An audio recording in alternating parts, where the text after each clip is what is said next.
Shopify dropshipping. All this is it. We use a super simple, non-techy tool called Shopify to build stores to sell maybe spatulas. And then we do some sell the spatulas on the store for $20. And then someone comes to the store and buys some spatulas, we get to a tiny wholesale site and buy the spatula for $2.50, keeping $18 profit. Here's the crazy thing. You probably landed on hundreds of stores just like this and not even know. That's because thousands of people are hopping on this trend right now. So full-time online business is almost because zero investment and no fixed skills. So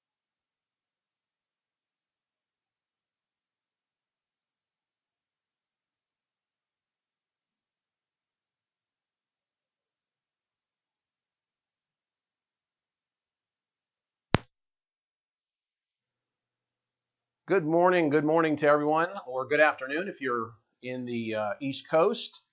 My name is Steve Stauning. We're going to get started at the top of the hour. You do not see me right now. You just see a slide up there. Do not adjust your video. I'm just testing our audio here with the crew, and we will get started again around the top of the hour. I'll come back with some housekeeping messages in about 5 minutes. But if you are hearing my voice, then you will see the video once we start rolling with that. Again, right now you just see a slide up there. Thank you all for joining me. Remember to use the YouTube chat feature to ask me questions throughout the live webcast, and I will give my email address. It's in the chat scroll right now, but I'll give my email address again once we get started for those who want to message me privately after the webcast.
Again, for those of you who've logged in early, thank you for joining us. We're going to start about the top of the hour, about 10 minutes it looks like.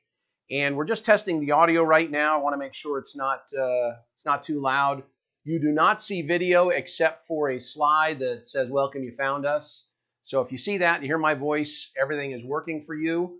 And we're going to just test the audio here for a second, and we'll be back with some housekeeping announcements about 5 minutes before the hour.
Okay, good morning, good afternoon. My name is Steve Stawning. Don't worry if you don't see my face right now. We're just showing you a slide. We're going to get started at the top of the hour. Just wanted to run through a few housekeeping notes for those of you who've joined early. Before we get going, if you have any early questions for me or for the crew, please use the chat feature on this video's YouTube page. Feel free to invite others to this webcast by using the share feature on YouTube. Now, what to expect today? Today, this is live, so there's no set ending time, though we do expect about 1 hour. And today's training is for you, so please be sure and ask me questions throughout. And again, the way to communicate with me, the way to ask questions during the webcast is to use the chat feature on YouTube. Now, we've got about a 1-minute delay, so we'll get to your questions as soon as possible during the webcast. Also, if I don't get to your question, but it's a constructive question, I will be happy to answer it offline for you. Or if you have a private question, feel free to email me at steve@stevestawning.com. That's steve@stevestawning.com. So again, we're gonna get started around the top of the hour, and we've got about a 1-minute delay. So just know that when you do ask me a question. Plus, I may not see your question right away. Now, we will not be taking a break today. Some webcasts, especially the ones that go 90 minutes or more, we do like to take a break in the middle. We're not going to take a break today. We're going to go straight through, all the way through until we are finished with the material. Again, I expect it to take about an hour. And for those of you who've just joined us and you don't see my face, but you hear my voice, you are at the right place. We'll start the video portion here in just a moment. Right now, we're just going to hang on this slide until the top of the hour.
right, good morning. You found us. My name is Steve Stauning, and this is Undeniable Advantage Live.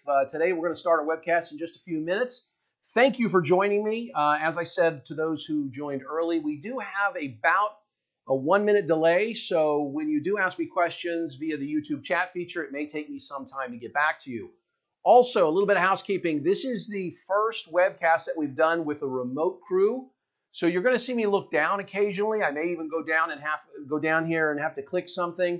Don't worry about it. It's because I'm controlling some pieces and part of our crew is off-site controlling other pieces of today's webcast. So let's start by what to expect today. Today is a fact-based training. This means everything I'm going to show you is based on actual experience of my clients or verifiable facts or studies, unless I tell you it's just my opinion. So if I say something works or I say something doesn't work, that's because we've experienced this, and I'm giving you the benefit of all of that research. Now, you need to know the laws. I'm not an attorney. I say this every time for every webcast. I'm not an attorney, nor do I know all the laws governing dealer marketing in your city, your state, your province, or your country. So know the laws before implementing any of the advice that I provide today. You know that Steve Stauning said is not a defense. It's not even a defense in my own house. Now, to make sure that you get the most out of all of our free training resources, I want to highlight a few pieces on the screen. So this is undeniableadvantage.com, and we're going to cut over to that slide here. Like I said, it's going to be a little bit clunky. So be sure to get all the training resources, all the free training you can from undeniableadvantage.com. Go to undeniableadvantage.com. Under recommended is all of the recommended resources that we have fully vetted. So if you're looking for a particular vendor, you can go there and get the benefit of our research. Also under webcasts are all the previous webcasts, the recorded versions, with a lot of this housekeeping stuff cut out. And then under live events, if we have any live events scheduled coming up, of course we don't today because we're on the live event right now, you'll see those there. Now on stevestauning.com, there's lots of free training there as well if you've never been there. Along the right-hand side of stevestauning.com, you'll see all of the free video series that we have. We have hours and hours of free sales training, reception training, management leadership training, appointment setting, lots of training on there. It's all 100% free. If you would like to take the tests for the classes that we have on there, the tests are free as well. You'll see those along the right-hand side under Test Your Knowledge of Steve's short and sweet content. And finally, if you're a car dealer, which I think everybody on today's webcast is, you can shortcut to the curriculum guide so that you don't have to find out for yourself which classes should be taken by which people on your team. There's a curriculum guide where we lay out all of the courses that are available on stevestauning.com and do so by job title. So feel free to use that resource. Again, today, if you want to chat with us live, do so on our YouTube video page. Hopefully you're watching this on the YouTube video page. If you're not, then you want to scroll down on the Undeniable Advantage page into the video, look for that YouTube logo, click on that, or we also put a link above the video on undeniableadvantage.com. Once on the YouTube page, you'll see the live chat there on the right.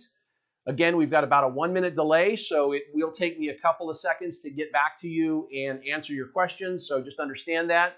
And then please feel free to share this video right now with anybody you'd like via the share feature on the YouTube page.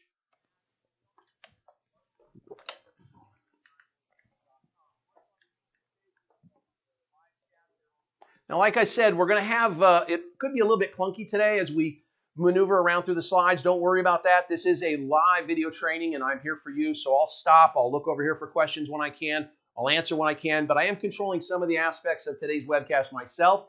So just understand that. Now, again, to communicate with me live today, watch this video on its YouTube page. If you're watching on our website, undeniableadvantage.com, again, scroll over the video. Look for the YouTube link at the bottom right inside the video and click on that. And then on the YouTube page, you can use the chat feature to send me questions during the live webcast. Again, we do have a 1-minute delay today. All right, today is all about gaining the undeniable advantage. This is the great SEO-SEM robbery and how to stop the thievery in automotive search. Now, I want to start today to understand that you understand that this is not a class on Google Analytics. This is not a technical training. This is not how to write PPC keyword algorithms on your own. Today is about how to stop your SEO and SEM vendors from wasting your money. You do not need to be an expert on Google Analytics to do this. You do not need to be an expert on PPC keyword algorithms to be able to do this. Your vendors do. You just need to know how to stop the theft, the fraud, and the waste, and you need to know what good performance looks like. Now, let's level set right from the beginning, okay? Google is not your friend, all right? For PPC, Google is a vendor, all right? This doesn't make them bad. It's just important that we level set this, okay? Google provides a service in exchange for money. Buy more of their service, they make more money. This means we need to keep everything. We need to take everything that Google says about PPC and weigh it against their interests and our interests. It's really not that hard to do. In fact, Google and their premier partners, they want to make the most money off of you that they can, all right? So when someone comes to you and says, hey, we're a Google premier partner, hey, that's great. I don't know what that means for me though, okay? So let's remember that. They're a vendor. Now, that's okay. It's okay that Google and its premier partners want to make as much money as they can off of you. That's how capitalism works. But Google's own advice to their partners, the vendors who are selling you the PPC, is that they don't even want these vendors having humans managing your campaigns. And that's a mistake. They want your vendors to just use it. And this is Google's words. Just use a bid optimization program and let it run. There are a lot of problems with that. We see crazy costs for keywords. We see terrible ROI. We see lots and lots of waste when that happens. So understand this. Google is a vendor. All right. Again, it doesn't make them bad people. We need to understand that Google's advice on pay-per-click, that should be looked at the same way that you might take Lamar's advice on billboards, right? You know, the billboard company, and how you might take their advice. See, Lamar is motivated to tell you how great billboards are, aren't they, right?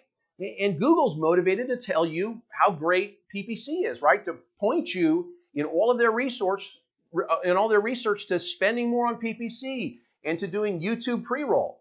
Now, I'm not saying these companies are bad. Lamar's not bad. Google's not bad. But they don't make money telling you to spend your budget elsewhere, do they? So let's level set that, all right? And just for a minute, and this is really big for my folks who are in automotive. I don't know what this crazy obsession is with all things Google. It's just odd to me. No offense to those of you who, ooh and ah when you visit the Googleplex, like you're standing at the birthplace of humanity or you're hanging with Beyonce. But ask yourself, would I snap selfies in front of the Lamar headquarters in 1981, right? 1985? Would I go to the billboard company and say, hey, look, Mom, I'm at CBS Outdoor, Lamar? We've got to put Google in the right bucket, in the right place. Google is a vendor, and they should be treated as such. Your ad agency and your SEO providers, they're vendors, and they should be treated as such. Now, while all these vendors claim that they're going to provide you unbiased advice, the fact remains that none of them makes more money when you spend less, okay? So they're not your friends, they're your vendors. Of course, though, just to level set again on Google, it would be foolish not to always take Google's advice on SEO, search engine optimization. Why? Listen, SEO, search engine optimization done against Google's wishes could earn you penalties for your website that will cost you business. And when it comes to SEO, Google isn't trying to sell you a thing. They just want to return the most relevant results, relevant organic results to their users. All right, we're going to start with SEO today, then we're going to get into PPC, and then finally display. So when we talk about SEO, I want to ask the question, is some of what's going on, is it fraud or is it just laziness? First, again, let's level set. One of the easiest things for anyone to do is to attack the search engine optimization on any website. There are some conflicting opinions about what is good versus bad SEO. And also, with the lousy SEO reporting that's provided to most dealers right now, any site's SEO can be made to look good or bad. It's an art form in a lot of ways, and we need to understand that. But fraudulent SEO usually includes an attack on your current SEO. All right, so when we're looking for what might be fraudulent SEO, realize they're always going to start by attacking your current SEO. Unfortunately, that's also what the honest SEO companies are probably going to do if you're currently being stolen from. So we're going to talk about ways to figure out whether or not your SEO is effective in just a little bit. Here's another way. Fraudulent SEO usually includes an email promising to get you to #1 on Google. Okay, so it's an email that just gets sent to you, and it comes from a Gmail address, which is really strange. They don't even have a website. If they're so great at getting you to number one on Google, why wouldn't they have a website where they're number one on Google for relevant keywords? Makes sense, right? Fraudulent SEO usually includes buying inbound links. So when they promise to generate a lot of links for you, that's fraudulent SEO. That could get you hurt. Changing your Google Analytics account is always part of a lot of the fraudulent activity that happens today. So they'll change your Google Analytics account, you lose all your past, all the history, and you can't do the comparisons. And also, finally, claiming to have some sort of secret sauce, right? Something they can't tell you about, but they've cracked the Google algorithms and they've got this secret sauce that's going to get you to number one. I'm telling you right now that is probably fraudulent, okay? So let's do this. Today, let's agree that for the average car dealer, all search is local, okay? I'm not talking about every dealer out there. I'm not talking about the ones that sell a lot from coast to coast. I'm talking about for the average dealer, all search is local. So buying or ranking for a keyword that's 2,000 miles from your dealership, that isn't what your search goals should be, right? It's too expensive if you're doing it for SEM, search engine marketing, or pay-per-click, and it won't last with SEO. See, Google's too smart to let you continue to rank organically too far outside your market. See, they use something called RankBrain. Again, this isn't a technical Google Analytics class, so don't worry about this, but Google uses something called RankBrain. It measures the quality of a consumer's visit to your site. So let's say that you're sitting there in Ohio on the red dot, right? And you're ranking for Ford tires nationally, right? I go to Google, I'm up here in Coeur d'Alene, Idaho, the blue dot, and I search for Ford tires. And I'm 2,000 miles away, and I click on your organic search result. Well, guess what happens? I see that you're in Ohio, and I discover, wow, they're 2,000 miles away. I go back to Google, and I choose again. And that little action quickly sinks your ranking because all search for the average dealer is local, and you're going to tell RankBrain that you're not a good result in my market. It's as simple as that. All right, now let's be clear. Not every dealer needs to spend on SEO. I want to say that again because your OEM will tell you differently. Your website provider will tell you differently, and every SEO out there will tell you differently. Not every dealer needs to spend a dime on SEO. Most of today's websites are built to be optimized for search out of the box. Isn't that what they told you when they sold you your website, right? Didn't they come in and tell you how search friendly they were? Then why'd they turn around with a $2,000 SEO package right after that, right? Hey, now you got to buy SEO. Wait a minute, you told us you were search friendly out of the box. You know what? They weren't lying. They truly are. Nearly every website for dealers today is optimized for search right out of the box. Plus, Google wants you to be found if you're the most relevant choice for the consumer. So we're going to look at a couple of examples here. Here's the first one. We're going to look at two dealers in two markets. First, let's look at Gene Steffi Ford in Columbus, Nebraska. Now, I picked them at random. I've never done any business with Gene Steffi Ford. I just picked them at random. They're about an hour away from their nearest Ford competitor.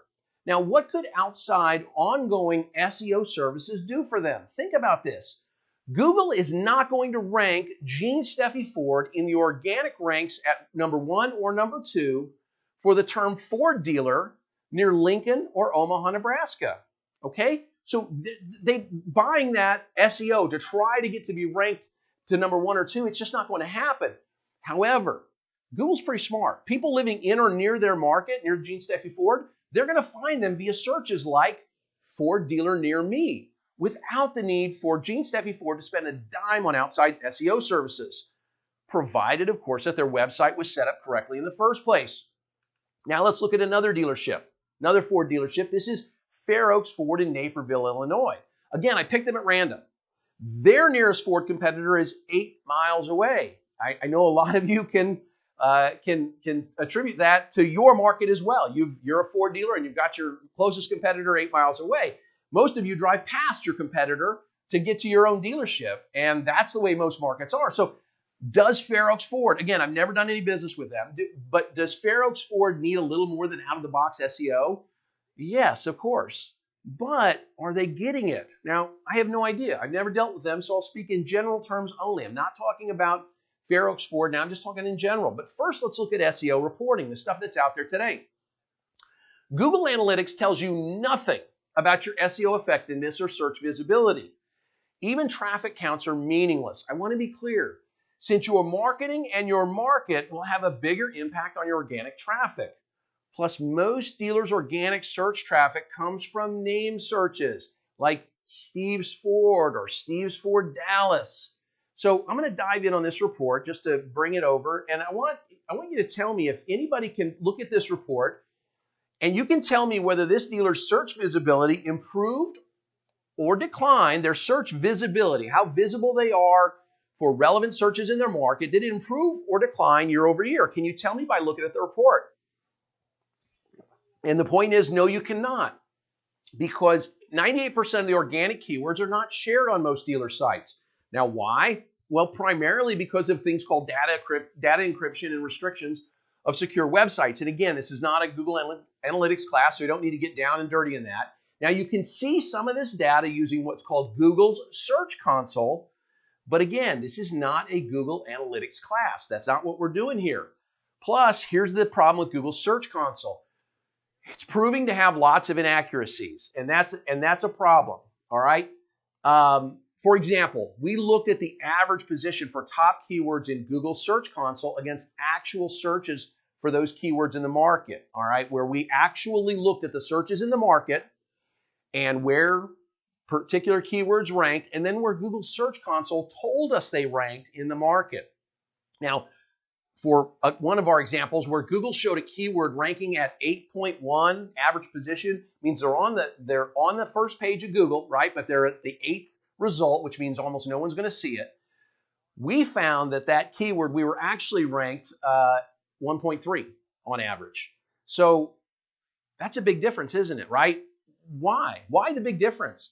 You'll have to ask Google, because just humor me for a moment. Who gains when you think you rank 8th for an important keyword that you really think you should be ranking 1 or 2? See, if it were my dealership, I'd increase my PPC spending against that keyword, wouldn't I? Oh my gosh, I only rank 8th for this really, really important keyword because that's what Google Search Console told me. I may need to run out and spend more money. So I don't know if that's the reason why Google isn't showing exact results. It may be because they're not taking actual measurements in the market, but that they're taking approximate measurements in the market, generally by zip code, not by latitude and longitude like someone would do on their mobile device. But regardless, until Search Console can be perfected, it cannot be relied upon, unfortunately, for what we're trying to do. Now, again, on this report, can you tell me from this report whether the dealer should spend more or less with their SEO provider, right? You can't. This, by the way, is the litmus test for all providers of leads and traffic, okay? So again, dealers, any vendor you have that provides you sales leads or traffic, okay, which an SEO provider technically provides you a little bit of both, the litmus test is, can I tell based on the reports whether to spend more, spend less, or spend the same? And if I cannot answer that question, I don't know whether to spend more, less, or the same, then what I need to do is just cancel that vendor and save the money.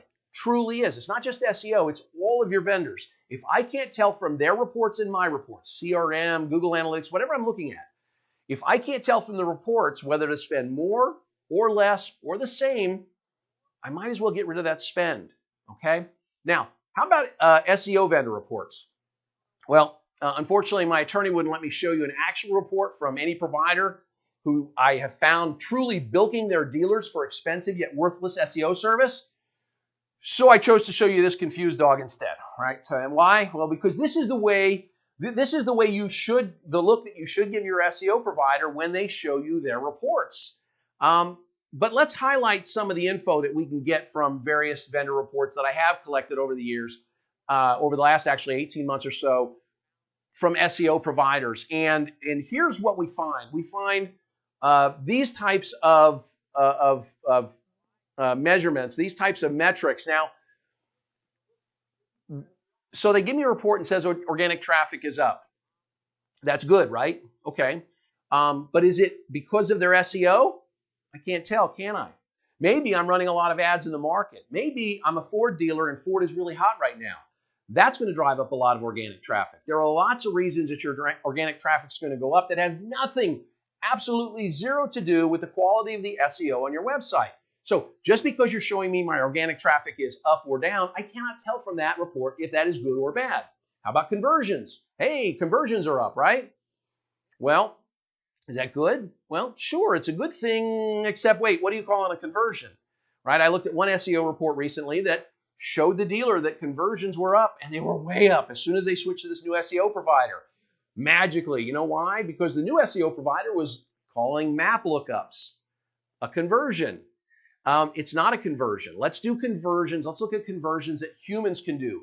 Leads, phones, okay? Chats, text. Those are conversions that human can do. But even that, I cannot tell from the reporting if conversions are up, whether my SEO had anything to do with it or not, because I don't know if they've increased my search visibility. How about page views? Up or down? Okay, up. My page views are up. So should I spend more or less? See, by the way, page views would go down if traffic was dropped on the proper page, right? So if all your traffic comes to the home page and people have to search through 3 or 4 different pages to find out what they want, page views go up. But if they're put right on the page that they were looking for and it had all the information that they needed, they would become a bounce, wouldn't they? They would jump away right away. How about top keywords and keyword performance? Whatever your vendor's calling it, it doesn't tell you a few really important things. And this is I want you to take a second on this. I want to know on my keywords, how do I compare to my competitors? Don't just tell me I'm in the second spot, but who's number 1, right? I also want to know, how do I rank on near me searches, right? Ford dealer near me, because these are huge on mobile. And so I want to know Ford service near me, Ford dealer near me, Ford Mustang near me.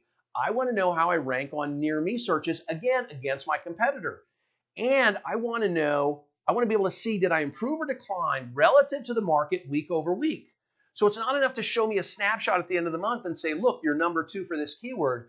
I want to know, where am I compared to my competitors? How did I look week over, say, the last 52 weeks, right? Where am I ranking? How's it going? Am I moving up or down? Which competitors are moving up? Which ones are moving down? I need to know that relative to them, but I also want to know in the near me searches. See, the keyword reporting that I see with a lot of SEO vendors out there is, especially when they're your website company, at least that's where I've seen the most of this, their keyword reporting is often worthless because the reporting is just a fire hydrant of keywords. And most of these keywords are what we call zero volume keywords, right? Zero volume keywords are keywords that no one uses. No one really types those in, but your website ranks number 1 for those keywords. Congratulations. But nobody's using that in your market. See, you think it's good SEO when it's not. And that's one of the biggest things we uncover. Now, domain authority, that's an important piece, right? And I want to see my domain authority go up. Again, we're not a Google Analytics class. Let your SEO explain to you what domain authority is. But here's what I want to know. Domain authority's up. Great. Why? Right? They need to be able to explain why your domain authority is up in words that you can understand. See, with all of these metrics, you need to ask your SEO this. What did you do? What did your company do specifically to improve this metric last month? Question number 2, did it work? And they're going to tell you, oh, sure, everything we did worked. And you're going to say, great, show me. Show me the vendor journal that you keep for my dealership. Vendor journal, yeah. If someone is actually completing SEO work for you, they should be reporting back to you the work that they were able to complete, all of the things that they did in a journal, right?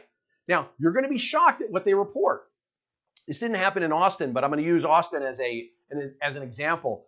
I was working with one of my clients, and we wanted to know what they did last month to help the dealership rank higher in Google searches for relevant keywords. And they pointed to a blog that they wrote last month, and the blog was how to winterize your car for Austin winters. I don't know if you've ever been to Austin, Texas, but nobody winterizes their cars, okay? Even though this year has been a particularly bad winter for Austin, you still don't need to winterize your car for Austin, Texas. And again, this wasn't Austin, Texas, but it was a market just like Austin. Is that fraud or laziness? I don't know.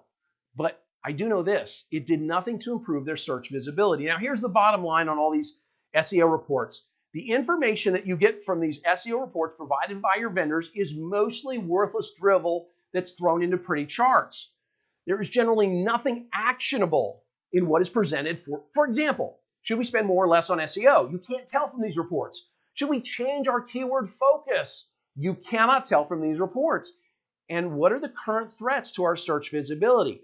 You cannot tell from these vendor reports. So whether you're Gene Steffi Ford or Fair Oaks Ford, what can you do to protect yourself from this fraud and or laziness? First, think about this. Consider not buying SEO from your website provider. They should be giving you their very best right out of the box.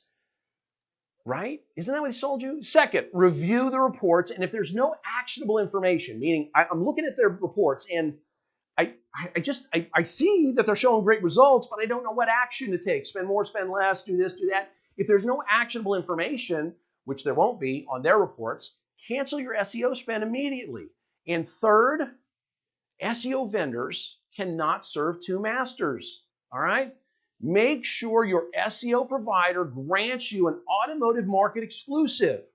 Yes, the great ones will, because they're hands-on, because they can't take 1,000 clients, right? They can only handle about 50 to 100 clients.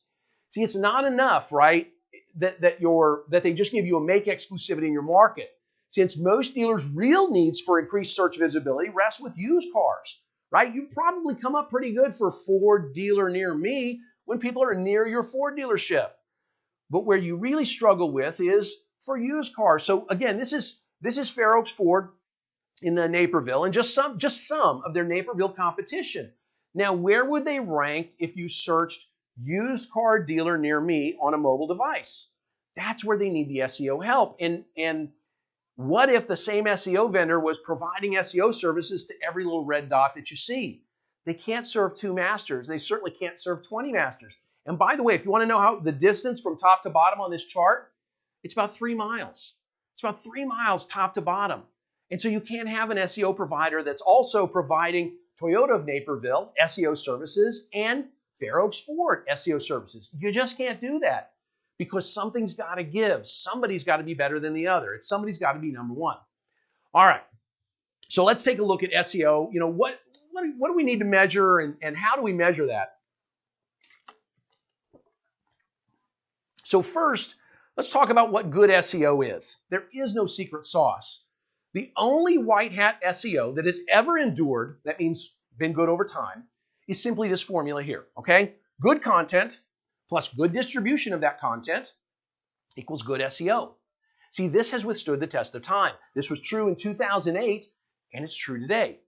This is what drives quality traffic and quality links back to your website. Now, what is good content? Good content is simply what people want to read. It's also content they'll share. That's your distribution when they start sharing it with others. Now, it's relevant and useful. That's what good content is, not how to prepare your car for Austin winters. It's well written, especially if it's a blog, okay? And it's timely. There is no secret sauce. Though remember, this is not an SEO class. I'm just giving you the overview of what good content is. All right. Your team doesn't need an SEO class. I'm not trying to give you an SEO class. They need to know how to easily and accurately measure your relative search visibility over time. Search visibility, by the way, is just a way of saying, how high do I rank for the important keywords? But it's how high you rank locally and relative to your competition that matters. So let's learn the basic Google SRP, SERP, Search Engine Results Page. I know lots of you know what this is, but I want to make sure that we level set and everybody gets the same information. All right, this is the Search Engine Results Page, SERP. Now, results in Area 1, those are paid ads, pay-per-click, PPC, SEM, search engine marketing. Results in Area 2, those are the free or the organic listings. Results in Area 3 are the Google My Business listing. Now, you're also going to hear this called Google Local, Google Pages, Google Maps. Some people also call it the business card. So all of those are the same thing. Now, for SEO measurement, we focus on areas 2 and area 3. But your SEO, your vendor, might only show that you rank second in the organic spot for Honda dealer, right? Under number 2, in area number 2. Now, what does that tell you? Should you spend more to be number 1 if you rank second for Honda dealer in your market? I don't know. What if Honda.com is ranked number 1, right? But you had the second, third, and fourth results for Honda dealer, and you had the Google My Business, right, or the business card. Now, would you spend more to maximize that keyword? Of course not. You can't compete with your OEM in this case. You've already got the business card, so somebody looking for the Honda dealer is going to find you, and you basically dominate page 1 with results number 2, 3, and 4. But your SEO doesn't show you all that, do they? They show that you rank 2nd for Honda dealer. You're ranking relative to competition, okay, over time, right? And who has the business card, the Google My Business, for searches conducted in your market are 99% of what you need to know about any keyword that's important to you. So my rank relative to competition, over time, and who's got the business card. That's what's important, okay? Your SEO probably doesn't show you any of that. Also, with the emphasis on mobile, most generic dealer searches don't include the word dealer plus city name, right? So Steve's Ford Dallas or Ford Dealer Dallas, right? They're either near me, right? Ford dealer near me, or they're make city, Ford Dallas, or simply make plus dealer, Ford dealer, right? They don't have Ford dealer Dallas, Ford dealer near Dallas, right? Yet those are the keywords that your SEO is trying to get you to rank for. So let's also track that way, all right? As far as I know, there's only one. There's no other tool. This is the only tool that lets you track relative search position over time from a location actually in your market. Plus one that compares you to all the competition and shows who is getting the Google My Business results for keywords important to you. It's the only way I know to hold your SEO vendor accountable. See, I'm not advocating you get rid of your SEO. I'm saying let's find a way to actually hold the SEO vendor accountable. Let's find a way to show the SEO, to help the SEO, even if we're doing the SEO in-house. Let's find a way to maximize our efforts on SEO. Now, there are places on the web that you can manually gather bits and pieces of similar or approximate data in real time, but there's nowhere I know to get these historical trends from actual searches done within your market or anywhere to get all of this competitive data combined into one place. Now, this chart, I'm going to dive into a little bit here. This chart is for used Hyundai. Now, at a glance, I can tell you how my store ranks, right? So let's make my store the orange dot. So at the beginning of the chart, I'm 5th place, right? By the time we get to the end of the chart, I'm in 1st place. But at a glance, I can tell you how my store ranks relative to all the competitors, not just the other Hyundai store. So what's interesting is we're so concerned sometimes about where we rank with the other Hyundai store, with the other competitor in market, that we end up losing where we rank against the actual competitors. See, most SEOs don't even show you how you rank over time, let alone against Carfax, against Car Gurus, against Auto Trader, or against the other dealers. So I can see this over time, and I can call my SEO vendor to the carpet when my relative rank slips.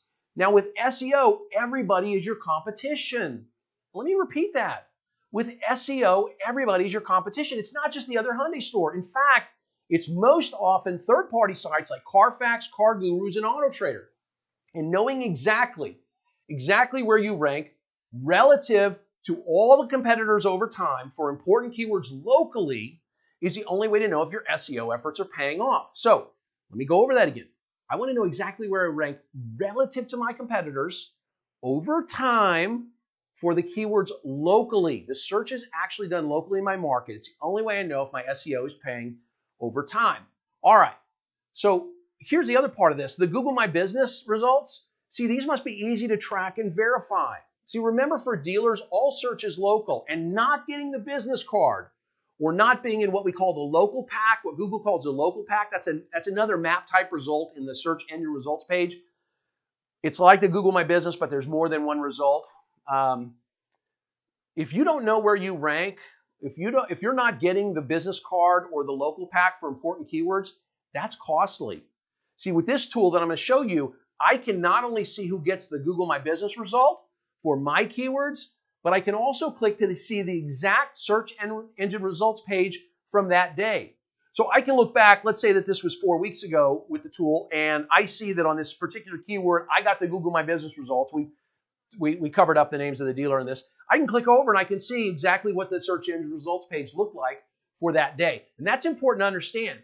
It's not just that snapshot at the end of the month. Oh, look, you were an average of 2 for this keyword. No, this is what you looked like on January 25th, 2018 against all of your competitors. Here's what they looked like. Here's what the SERP looked like for that keyword search in the market. Now, the tool is called SearchStation. Listen, I'm just telling you about it, all right? It allows you to hold your SEO vendor accountable using accurate, local, independent third-party reporting. It focuses you on the keywords in the SEO activity that drives better performance with those keywords. It takes the measurements physically in your market. Understand that. It's not just approximating based on a zip code, but it's actually a box that rests in your market and takes the measurements for you. Now, I'm not spending a lot of time on this. You can reach out to them for more information. You can talk to the folks at SearchStation. But here's what they do. SearchStation puts a box in your market. You choose where. And it makes regular, anonymous searches of Google for the keywords that matter to your sales or your service. You tell them the keywords you want. Now, they'll give you a set of keywords to start off with, whatever, but you can change those over time. So you can measure in your PMA, or you can have the box moved to a neighboring PMA. It's your decision. SearchStation is going to show you exactly what your local prospects, what they see on desktop or mobile. And it's the only way I know to keep your SEO provider, whether they're in-house or outsourced, focused on your actual search visibility. How do I look for the keywords that are important to me? See, you don't need an SEO expert on your team. You just need the right accountability, the right tool, and the right reports. It's very simple. All right, I told you I wasn't going to spend a lot of time on that. We're going to jump into section 4 here. We're going to look at the SEM practices, the best and the worst practices of search engine marketing on the pay-per-click side. Now, rather than just tell you how some vendors are taking advantage of dealers, I'm going to give you some real examples I personally discovered and then tell you how to combat these. And by the way, SEM shouldn't mean steal everyone's money, but unfortunately, for some SEM vendors out there in automotive today, they are in effect doing exactly that. All right, so first let's level set again. Search engine marketing cannot and should not be a do-it-yourself endeavor. Again, search engine marketing cannot be a do-it-yourself event. You cannot do this yourself. You would pay a lot more to have someone in-house manually do the tasks that a good SEM provider can do automatically. So I'm trying to cut out all waste on your side.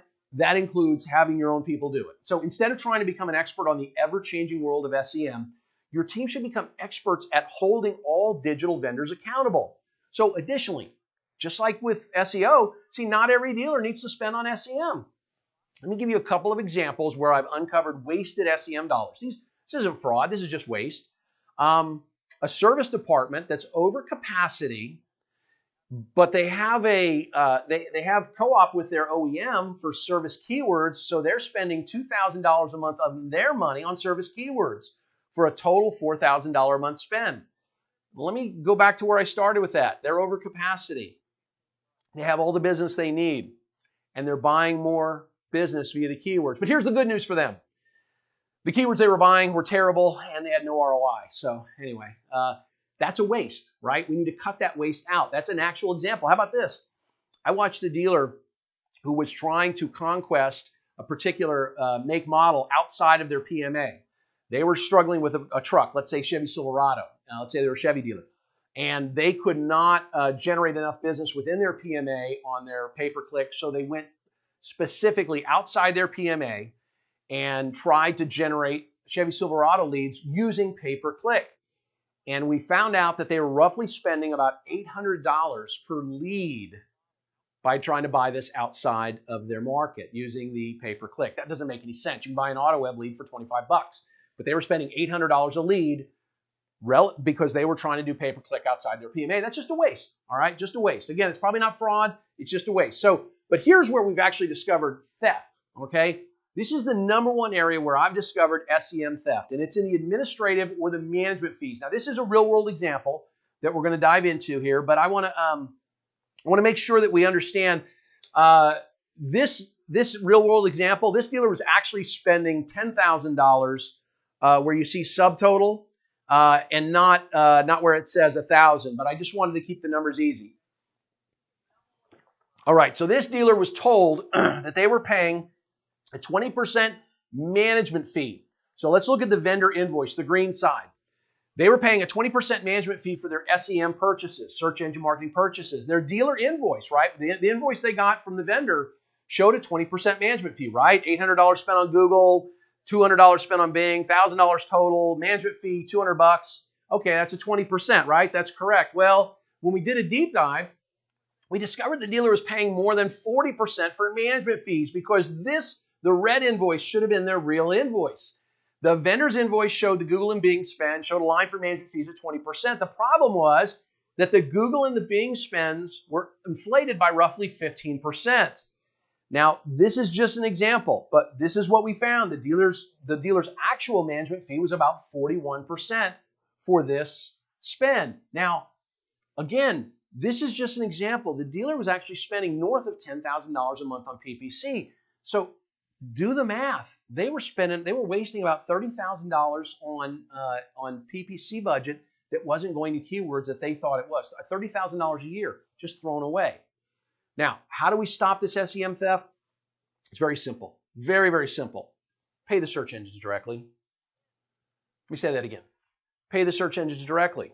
But Steve, our SEM says we can't do that. Google won't accept our credit card.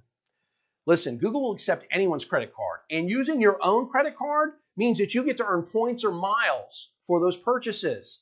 If your vendor tells you that you cannot pay Google directly, you need to run. You need to run as fast as you can the other way because that is the biggest area where I see theft. And I see this almost every time I inspect a dealer's pay-per-click. Now, when you pay by paper check or electronic funds transfer, EFT, you're allowing unscrupulous companies to hide where the money is actually spent. Now, not all SEM companies that want you to pay them instead of Google are unscrupulous. But again, if you ask your vendor if you can pay Google directly, and your vendor will not set up your credit card to pay the search engines directly, then you need to run.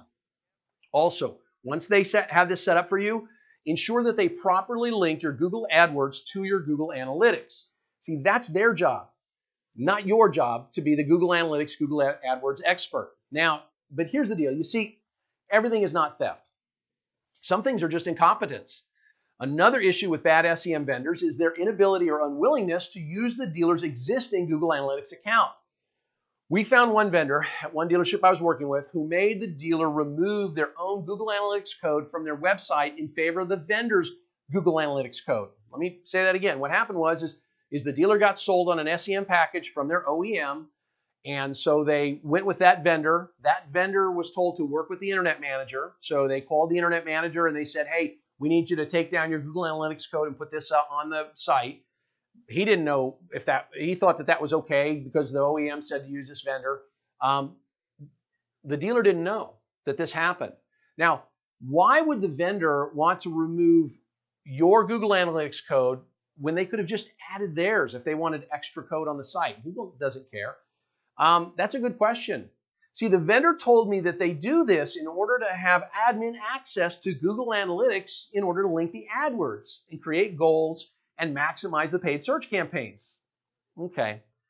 But none of this requires a new Google Analytics account, and none of this means taking off the old Google Analytics account. Now, here's why they want to take off the old Google Analytics account is they don't want any comparisons made to their spend and the last vendor who was in there. Now, why wouldn't they want comparisons?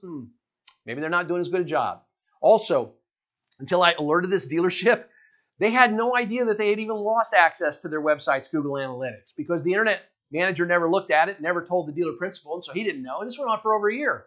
See, the vendor, after they put on their own Google Analytics code, they never even gave the dealership a login to the new Google Analytics. And you might be saying, hey, Steve, this is rare, right? This doesn't happen very often. Well, actually, it happens quite often. This is a major provider who has OEM endorsements, okay? So I want you to understand that I see this in about 90%. I see fraud or waste in about 90% of the dealerships where I inspect their PPC.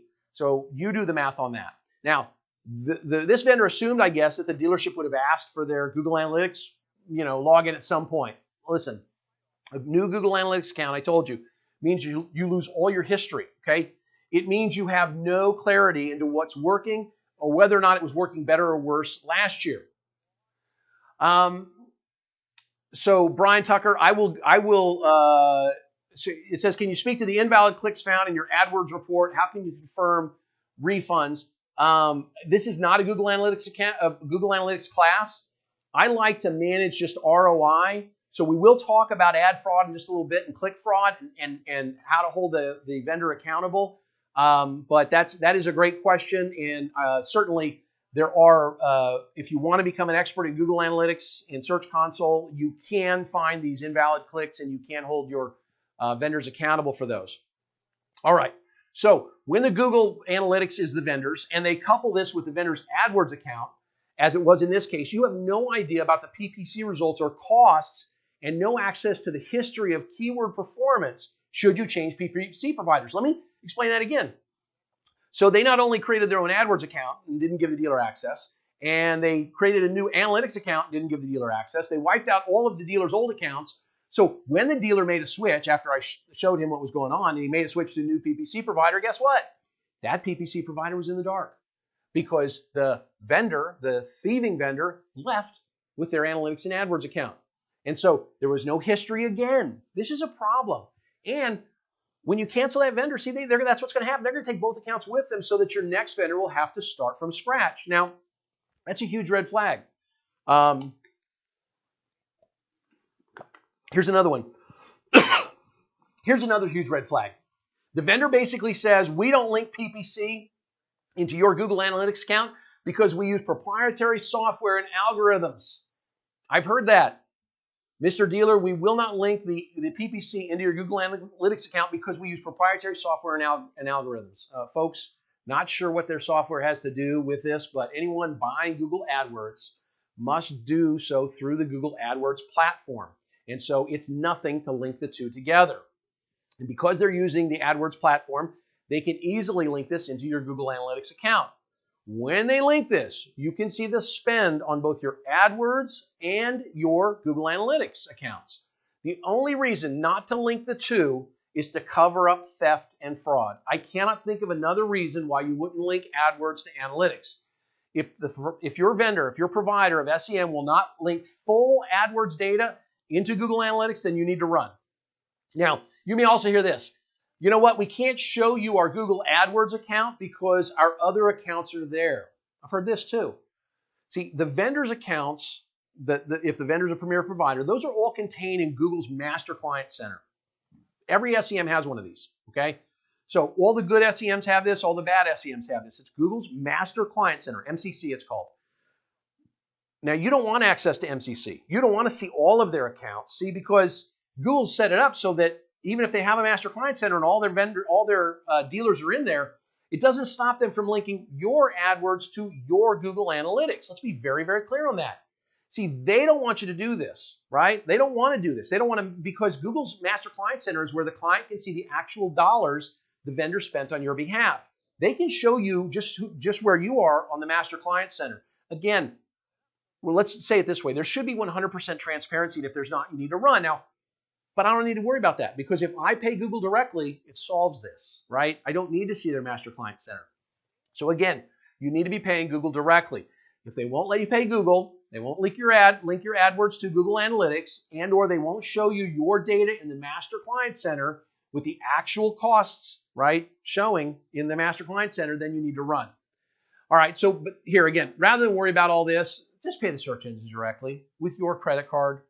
Earn the credit card points or miles. Stop worrying about the management fee theft. Doing this allows you to focus on getting AdWords linked to your Google Analytics account. Now, the best practice is to have conversion metrics clearly defined in the reporting and set up in Google Analytics. Now, if all the SEM wants to do is show you cost per click, because I see this, I see their reporting. They want to focus on cost per click, impressions, quality score, click-through rate, and average position. If this is all they want to show you, you need to run. Why? Because none of these are success metrics. Cost per click is not a success metric. I don't care. I don't care what my cost per click is. I care what my ROI is. Impressions are worthless. Don't tell me I got 2 million impressions. That means nothing, right? I don't care what my quality score is. You should care, Mr. Vendor, but not me. Great, you improved my quality score. Did I get more leads? Did I sell more cars?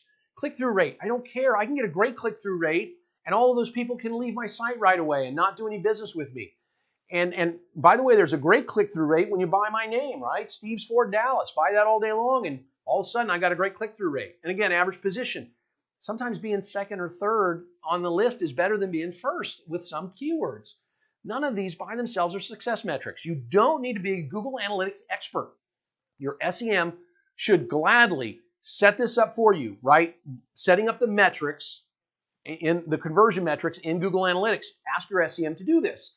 They should be able to set this up for you and talk you through this data on a monthly webinar. And by the way, your monthly webinars with your SEM provider, they're 20 to 30 minutes tops. Your team does not need to be going to lunch with these folks. Your team does not need to see them in person. It's a 20-minute WebEx, and that's all you need. Now, for conversion tracking and SEM, and this probably goes to Brian's question, be sure to emphasize those conversions a human can and would do, right? This means lead forms above page views, right? Bots can do page views all day long. Now, bots can also fill out lead forms, so I'm going to look for valid leads as well.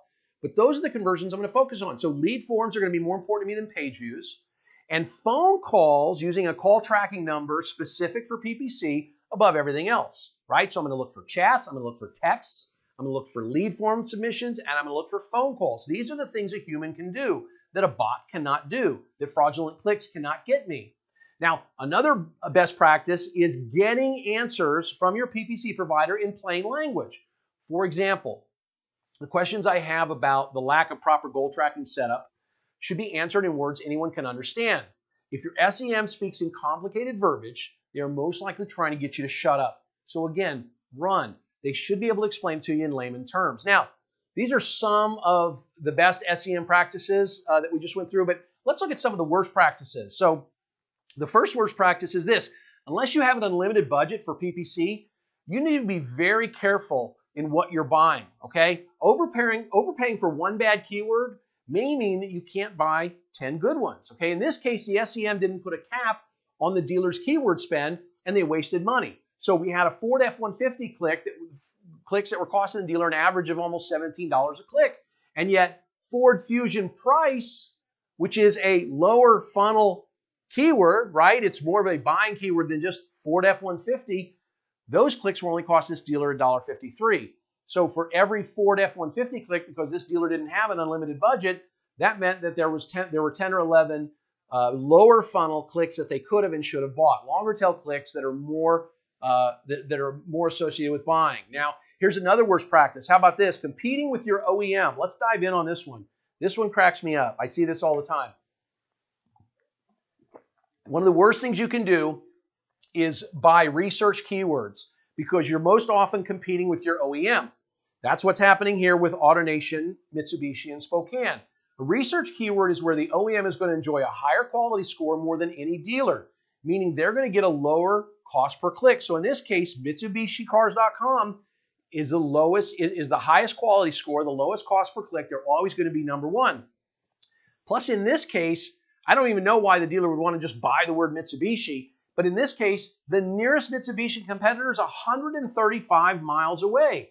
And if you look, AutoNation Mitsubishi Spokane owned the page after the pay-per-click. If they weren't buying pay-per-click, of course Mitsubishi is going to come up number one organically. And like I said, Mitsubishi's coming up number one in the pay-per-click because they have the lower cost per click.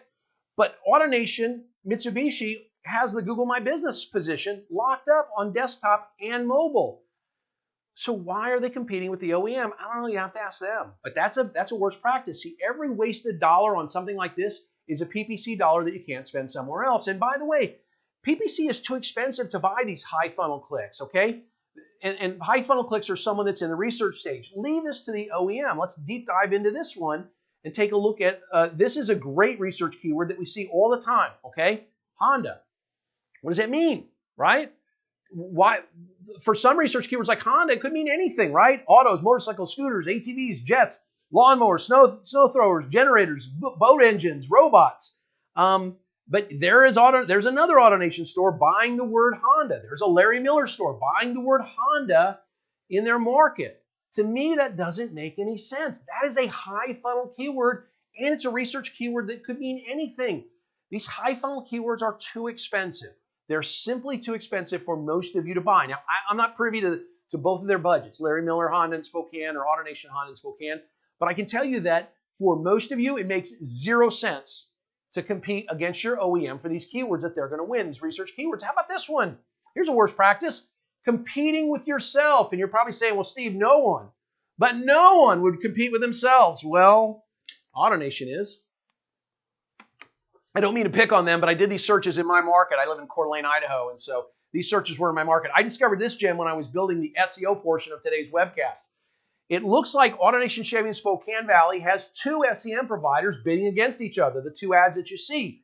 And before you think that this was intentional, look at the top ad. Now, I did this search December 8th, 2017. And look what they're telling me. The new 2017 Chevrolets are here. Who in the world is managing this mess? Folks, they're wasting their money. They're not even updating the copy, but that's not what this worst practice is about. They're competing with themselves. What's probably happening is they're buying through the OEM and they're buying through themselves, right? The OEM's provider and they're buying through themselves, possibly. Maybe it's here too. I don't know, but it is a worst practice. Now, the next question comes up is, should we bid on our own name? I get that question all the time. This, by the way, it's called a branded keyword. This is how your SEM explains it. They always say, this is your branded campaign. It sounds like a great campaign. Oh, man, I ought to have a branded campaign. Yeah. Oh, yeah, let's throw $3,000 a month at our branded campaign, okay? What they're saying when they say it's a branded campaign, you're buying your own name. Now, let's be clear. Should you buy your own name? Should you be bidding on your own name? First, if you're Atlanta Toyota, then the answer is yes, okay? If you chose a city name and as your dealership name, Atlanta Toyota, then yeah, unfortunately, no matter what, you've got to be bidding on your own name. But if you're Stauning Toyota, it's a bit more complicated. Bad SEMs and Google will tell you to always bid on your own name. Why? Because these are your best keywords. All right, let's deep dive onto this page here for Knutson Chevrolet. Why is this your best keywords? Because most of your website leads and calls are going to come from people who've searched specifically for you. Now, would it make any sense for Knutson Chevrolet in this instance to buy their own name? No, and they're not, because they're number 1 organically, and they're number 2 organically, and they've got the Google My Business page. Anybody looking for Knutson is going to find Knutson, and that's what Google wants people to do. But here's the deal. Why does Google want you to bid on your own name? Why does your bad SEM want you to bid on your own name? And by the way, good SEMs want you to bid on your own name too, but they can explain the reasons for you, and they can track the ROI. But let me be very clear. That's where your best website leads and calls are come from, are people who search specifically for you based on your standing in the marketplace, based on the ads that you run, based on everything else. Let me tell you about Restoration Hardware. If you didn't read this recently, it was a couple of months ago, but Restoration Hardware discovered that 98% of their online business came from variations of their own name. 22 keywords. I think they were buying 3,200 different keywords that they were bidding on. But 22 of those keywords are what drove 98% of their business. Those 22 keywords were Restoration Hardware or misspellings of Restoration Hardware. Okay? They were wasting their PPC budget buying their own name. Those people would have found Restoration Hardware anyway. Now, the PPC vendor and Google, they want the money that this drives, right? And they want the credit for these leads and calls, of course, because they can commingle these with the rest of your spend and they can look like they're doing a better job. These keywords used to be dirt cheap. This is where you need to really look at this. For the dealer buying their own name, it used to be something like a 50-cent click, a 25-cent click, when other clicks were $3. Now, those clicks I'm starting to see, when they're compared to other clicks, are starting to get right in line with that, a couple of bucks. That doesn't make any sense. Some dealers today are paying over $2 a click to attract someone already looking for them. So how do you tell whether this makes sense? All right. The number one test is simple. How do you really rank for your own name, right? If you're Knutson Chevrolet, you own it. By the way, Search Station that we talked about a couple of sections ago, they have a report that shows the organic keywords that you own that you're also bidding for on PPC. So you can make a decision by looking in Search Station and say, wait a minute, I'm bidding on that and I own it. You can look at that report and find out. Now, if you're AutoNation Toyota, you own the organic results, right? But in this case, we'll take a look at them. They've got a competitor bidding on their own name, or at least not making their name a negative keyword. So again, I told you this isn't a Google Analytics class, but here's the deal. Parker Toyota at the bottom of that red box is a competing dealer, the closest competing dealer to AutoNation Toyota Spokane, at least from going east. It's the closest competitor. Now, they're bidding on the name AutoNation Toyota, or they're just bidding on the word Toyota in our marketplace. The bottom line is they own the organic results. AutoNation Toyota does, right? They have the #1 and #2 organic spots. Plus, they own the Google My Business page. Now, should you be bidding as AutoNation Toyota is doing? I say no in this case, and I'm going to tell you why in just a second. But here's a big one. Look at the phone numbers. So the red arrow points to the pay-per-click phone number that when a human calls that number, when someone searches AutoNation Toyota and they call that number, AutoNation Toyota pays as if they clicked on it, okay? And the SEM gets the results from that. And they get to say, oh, look, we drove this phone call for you. Well, what if they didn't include the phone number into that place? Or what if they weren't buying the #1 spot? Well, guess what is on the at the green arrow on the Google My Business or the business card page is a phone number. Now, and that phone number is free. So I'm not paying for someone to call me. I'm not paying to be 411. Now, here's why I wouldn't do it in this case. Okay, if I was AutoNation Toyota, I would not be buying my name, AutoNation Toyota. Competitive keywords have almost no ROI. For most dealers, bidding on competitor names hurts your quality score because it's a low click-through rate and it's a bad landing page experience. So in this case here, if I'm Parker Toyota and I'm bidding on AutoNation Toyota, and again, they might just be doing it accidentally. They just didn't make, they're bidding on all Toyota keywords and didn't make AutoNation a negative keyword. But the person who accidentally clicks on my ad, because that's what it's going to be an accidental click, there are going to be very few of those, so I'm going to get a low click-through rate, so I've got to pay more and more for that keyword. It's going to hurt my quality score for that, whatever brand I'm going, whatever experience I'm going after, whatever campaign I have that on.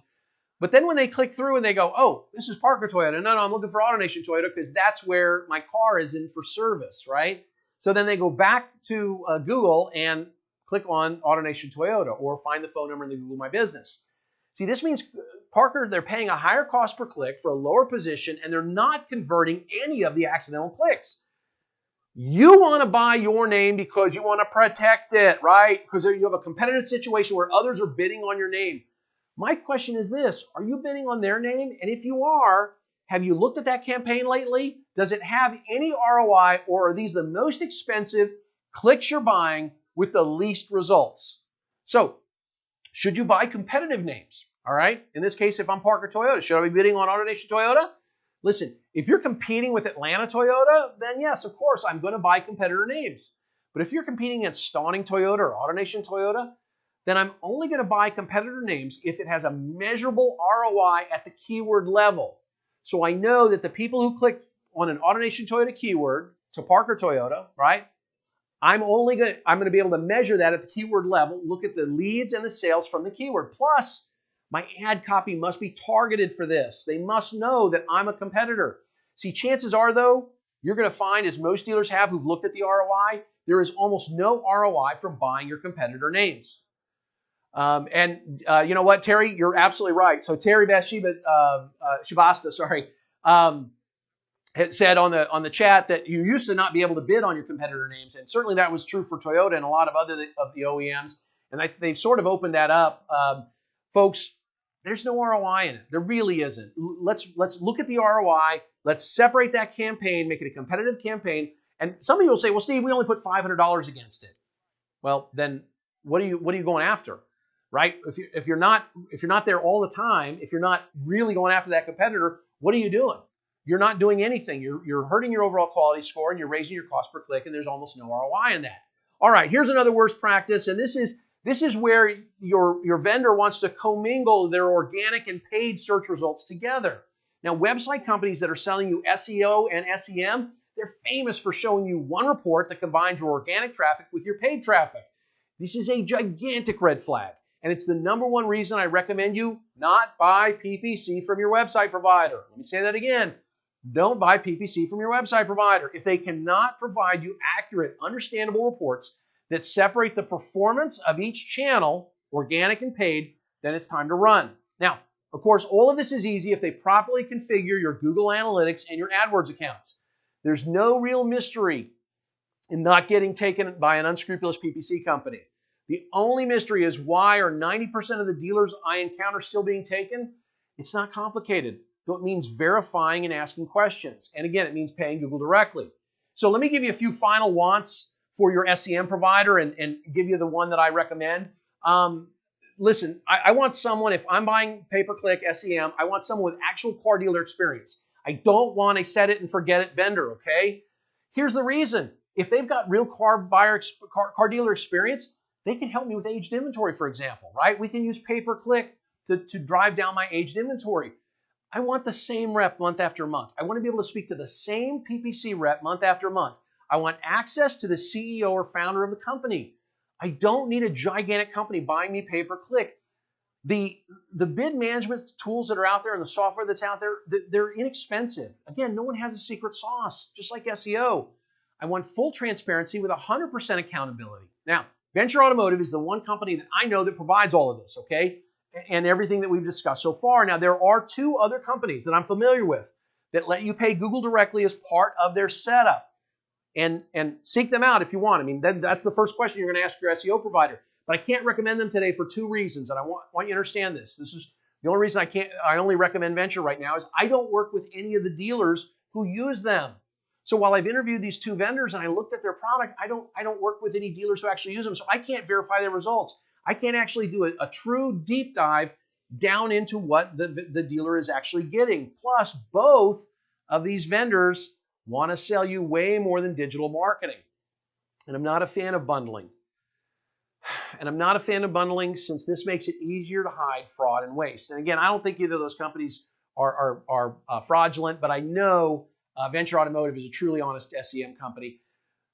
But here's the deal. When we get OEM co-op, if we use the OEM recommended providers, for most of you, this practice costs you more than you get back from co-op. Hidden fees, bad keyword purchases, and a whole lot more. Plus, if you buy the OEM's program, then it gives the OEM control over your future.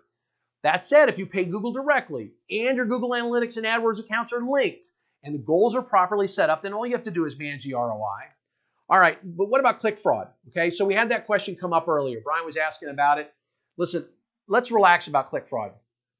Although click fraud is real and it costs billions every single year, a reputable SEM provider will worry about this so you don't have to. See, so long as you're doing all the other best practices, right? Paying Google directly, connecting the accounts, tracking and measuring, click fraud is not your concern, it's their concern. See, the real ROI measurements, they take care of click fraud issues because you simply will stop doing business with an SEM that provides a bad return on investment, right? Therefore, good SEM is going to do everything they can to combat this, all right? Let's dive into display. And we'll just call it what it is. The theft they call display advertising, because that's what I see out there. I see this a lot. Now, this is where the real ad fraud exists. Depending on the source, digital ad fraud runs between $12 and $16 billion every year, and it's growing.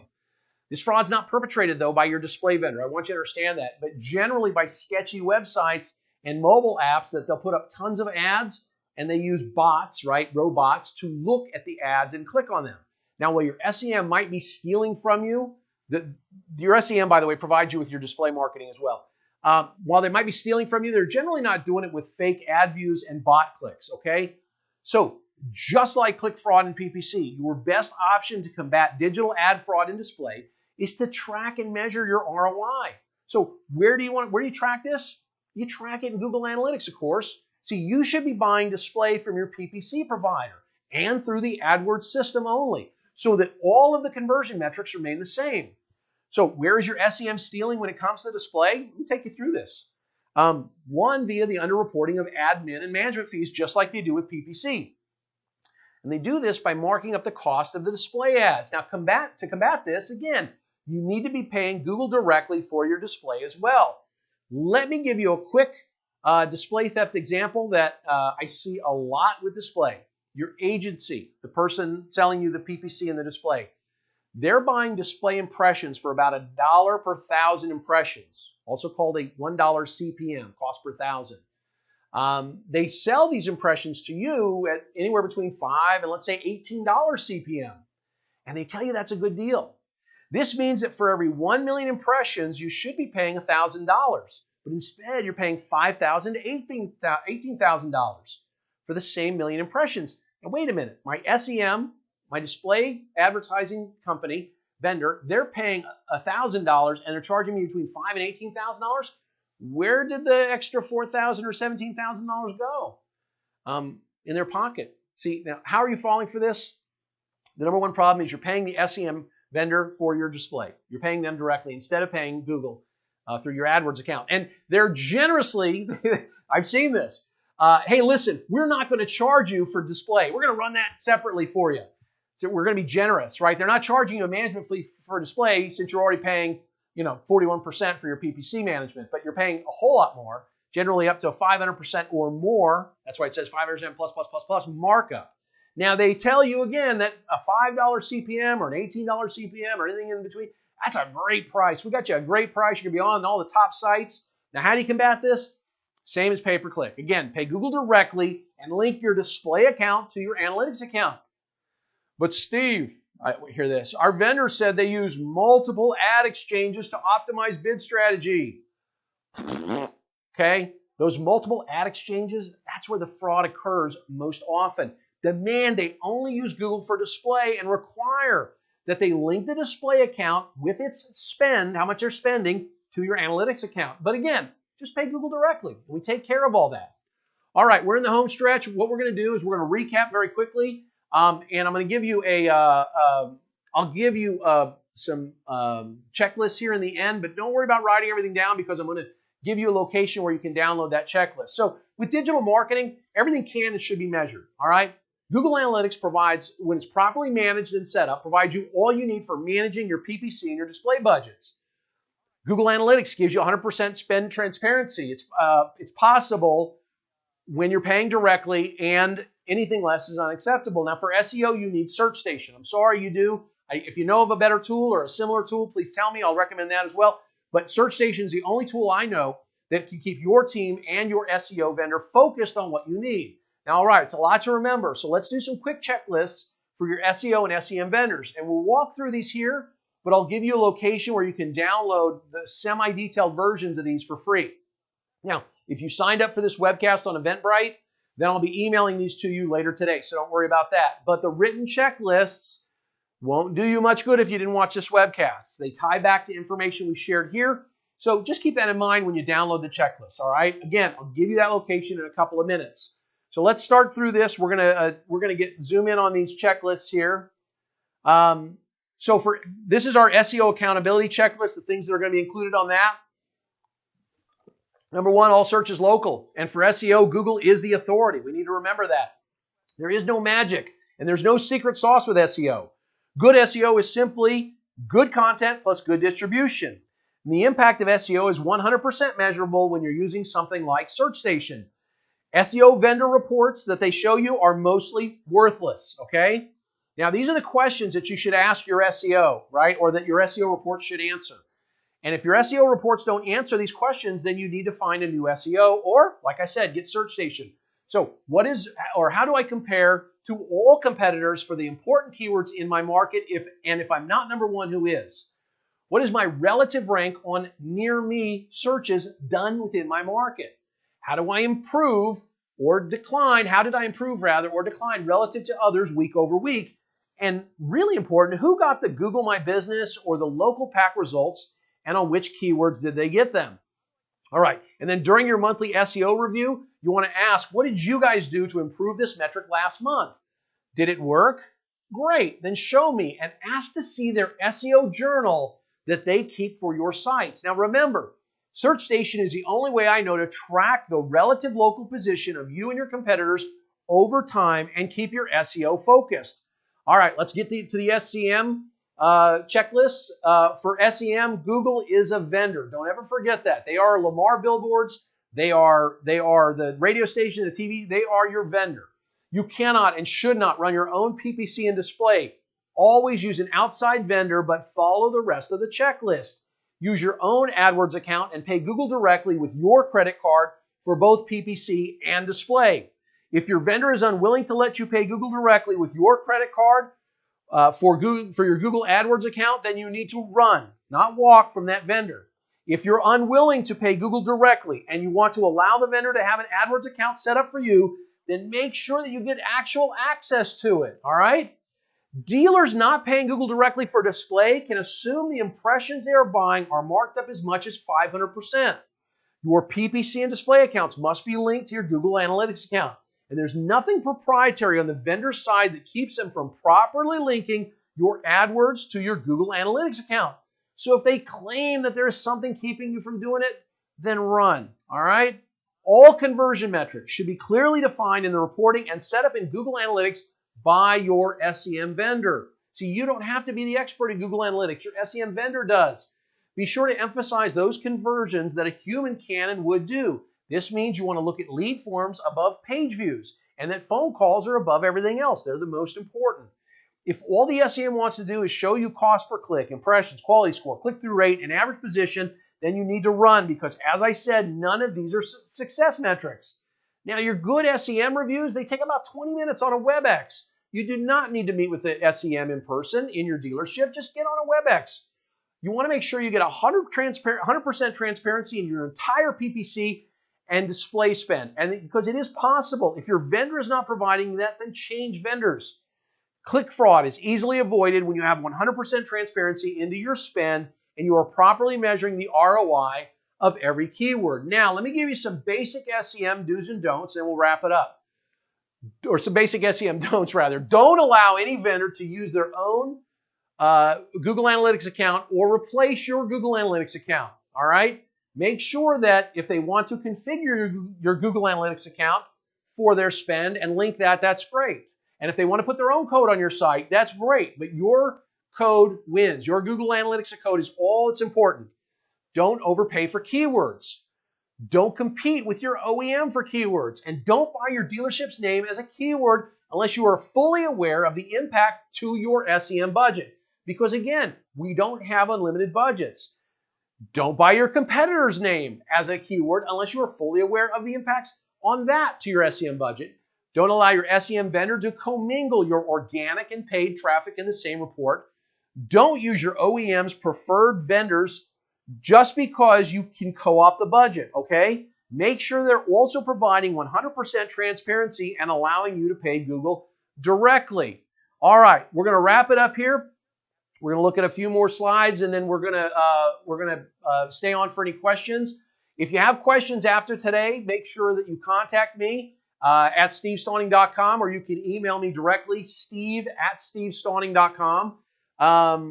These are my training sites. They're 100% free, stevestawning.com and undeniableadvantage.com. Again, 100% free video training on both sites. Be sure to share those with your teams. Make sure that you like us on the Facebook, right? So like me, /SM Stawning, and like Undeniable Advantage, /UD Advantage. Follow us on the Twitter. I am at Steve Stawning on Twitter. Undeniable Advantage is at UD Advantage on the Twitter. Look for both. Please follow both. You'll get lots of great information, I promise. And here's where I told you you'd get the checklists that we just went through. Go to stevestawning.com /2018 list.pdf. And list, L-I-S-T, is in all capitals. It matters. stevestawning.com /2018 LIST, all caps on the LIST, .pdf. Okay, and you'll be able to download the two, the SEM and SEO list. They'll be combined into one document. You can download that PDF. You don't have to sign up for anything.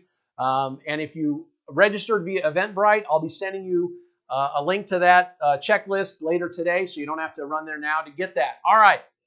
I appreciate your time today. Thank you for joining us. I'm going to answer a question here for Brian Tucker. And if you don't want to stay on, we're all done. I appreciate your time. Thank you so much. Again, my name is Steve Stawning. Go to stevestawning.com for 100% free training. All right, Brian Tucker's question. Have you ran across anyone using the AdWords store visits conversion metric in automotive? I have not seen it successfully yet, Brian. So I know of people using it, but just like the geofencing that had so much promise earlier, I've not seen it successfully used, and so I can't really speak to that. I appreciate it. Hey, thanks, Terry. I appreciate you and everything you do, and thank you for joining me today. I saw Joey Book said great stuff earlier. Thank you, Joey. Hey, we did it. We had a webcast with a limited crew, and most of the crew is remote, and so not so bad. I hope I'll look later and see what this looking down stuff did for me. I'm going to cue the outro here, and then we'll be done. Again, if you have questions for me after today, steve@stevestawning.com, and also my phone number is on the contact page at stevestawning.com if you want to call me directly. Again, thanks, everybody. I appreciate you joining me today. We're going to cue the outro music, and we'll be all done. Take care now.